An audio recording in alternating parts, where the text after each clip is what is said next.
Let's talk about deadlifts, or what I sometimes refer to a hip hinge, or you may have heard them referred to as a hand sandwich.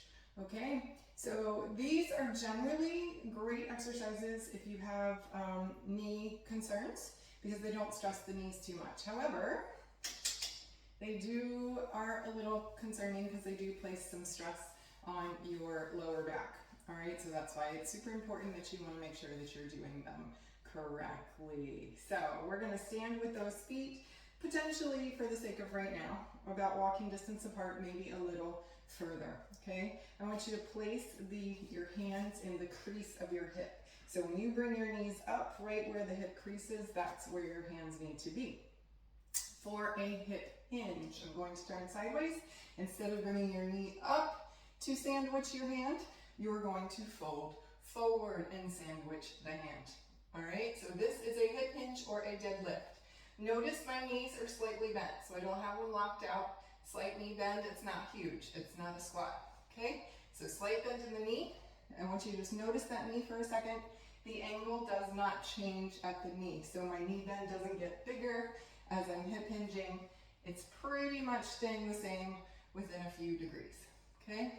Next thing I want you to look at is my shoulders. The biggest thing that I see with everybody with hip hinges is they want to do this. They're holding weights, they round their upper back forward. I need you to pull those bad boys back.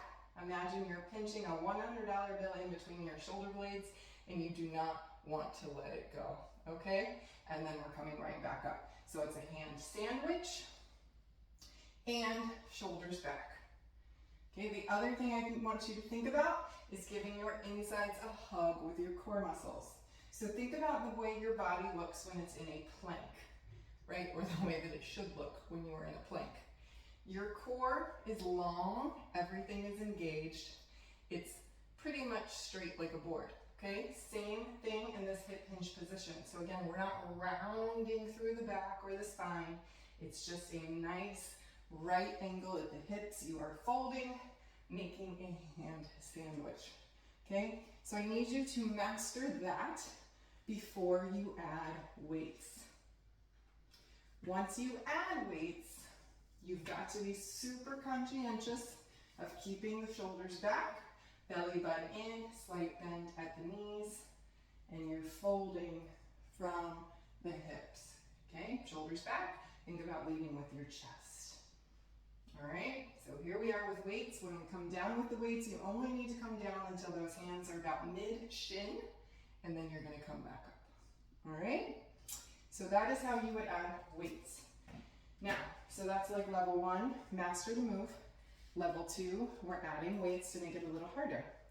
Another way that you can make it harder is going to one leg, okay? A lot of times you will see people skip right over the modification and they will go right into a single leg deadlift. That is very, very hard because you have to have not only good form and know how to do a deadlift properly, but you have to have good balance, right? Because otherwise your hips and some good flexibility, because otherwise your hips are going to twist sideways, like all this crazy stuff is going to happen.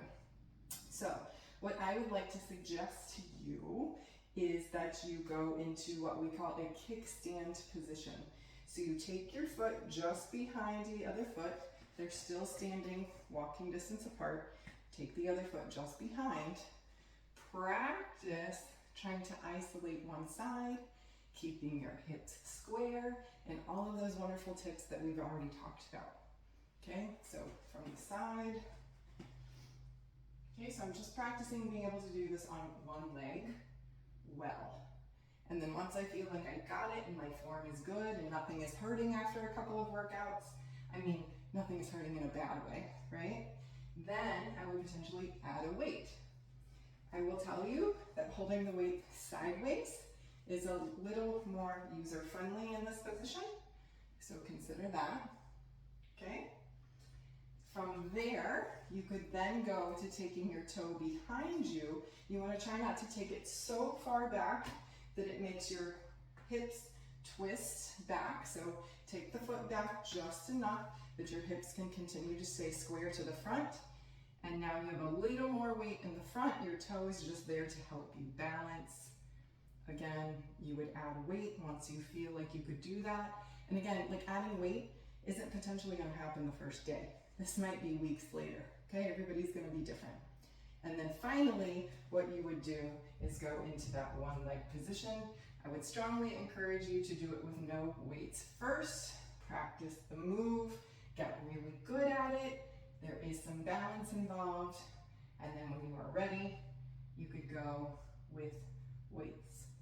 Okay, so those are all of your hip hinge options. Now, if none of those work for you, this is kind of like a ad lib that I didn't plan here, but you could always do like a bridge. You could do a kneeling hip hinge. So kneeling hip hinge maybe is where I take my hips back and then come up. If your knees are okay to do this, this would be a great modification as well for a squat, because it's actually more of a squat movement now that I'm doing it. Okay, but still, great modification. Or you can come all the way down to the floor, right? And then bridge. Okay, bridges are super easy. Again, great modification for squats or hip hinges. So honor your body. Any given day that you're not feeling up to par for any given exercise, these are two safe options. Of course, you can add weights. All right, so there you go. I hope you found this helpful, and I will see you at the next tutorial.